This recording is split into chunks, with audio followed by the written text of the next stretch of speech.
Hello दोस्तों, स्वागत है फेबल फैक्ट पर, जहां ज्ञान मिलता है मजेदार अंदाज में। तो चलिए शुरू करते हैं। कुछ ऐसा सोचिए जो आपके लिए बहुत प्रिय हो, कुछ ऐसा जिसमें आपकी भावनाएं जुड़ी हुई हों। क्या वह आपकी पहली वीडियो गेम है या आपका मोबाइल फोन, कोई हस्तलिखित पत्र, कोई चित्र या फिर कुछ और? अब कल्पना कीजिए कि आपने वह चीज अचानक खो दी। यही कहानी है द बॉल पोएम के लड़के की, जिसे जॉन बेरमैन ने लिखा है।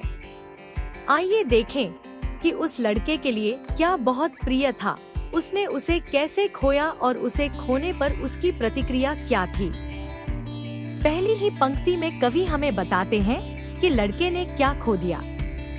उसने अपनी गेंद खो दी। अगली पंक्ति में कवि पूछते हैं कि अपनी गेंद खोने के बाद लड़का अब क्या करेगा। अगर आपने कुछ कीमती खो दिया होता तो आप क्या करते? कवि आगे बताते हैं कि शायद लड़के ने गेंद को ऊपर नीचे उछालते समय उसे खो दिया और वह नदी में गिर गई। गेंद को वापस पाने की सारी उम्मीदें खत्म हो गई। कवि कहते हैं, यह कहना व्यर्थ है कि और भी गेंदें हैं। लड़का अब अपनी प्रिय गेंद खोने के गम में डूब गया है। सोचिए, उस पल में वह कितना दुखी महसूस कर रहा होगा। उसके अंदर भावनाओं का सैलाब उमड़ आया। किसी के साथ ऐसा होना कितना दुखद है। वह खड़ा रह गया, नीचे ताकता हुआ, दुख में कांपते हुए, अपनी गेंद के खोने पर। गेंद का खोना लड़के के लिए उसके बचपन के खोने जैसा था। उसके बचपन की सारी यादें उस गेंद से जुड़ी थी और अब वे लौटकर नहीं आ सकती, और एक नई गेंद उन यादों को वापस नहीं ला सकती। कवि आगे बताते हैं कि उसी पल लड़के ने पहली बार जिम्मेदारी का एहसास किया। क्या आपको अपने जीवन में ऐसा कोई अनुभव याद है? पहली बार आपको कब जिम्मेदारी का एहसास हुआ था? कौन सी घटना ने आपको ऐसा महसूस कराया? इसके बाद कवि एक नैतिक शिक्षा देने की कोशिश करते हैं। वे इस घटना का उपयोग हमें यह बताने के लिए करते हैं कि हमें अपनी चीजों का ध्यान रखना चाहिए ताकि हम उन्हें न खोए।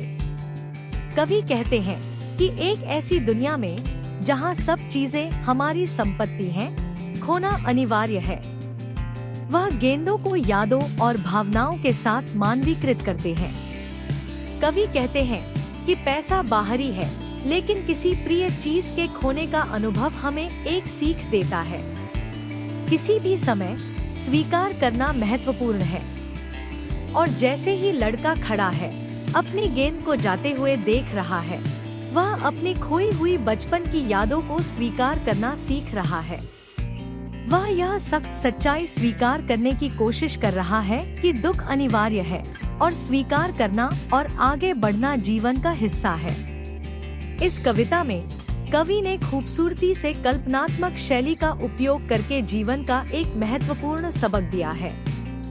गेंद की तुलना यादों और हानि से करके कवि हमें सफलतापूर्वक यह याद दिलाते हैं कि स्वीकार करना और छोड़ना कितना जरूरी है। यह शिक्षा हम सभी पर लागू होती है।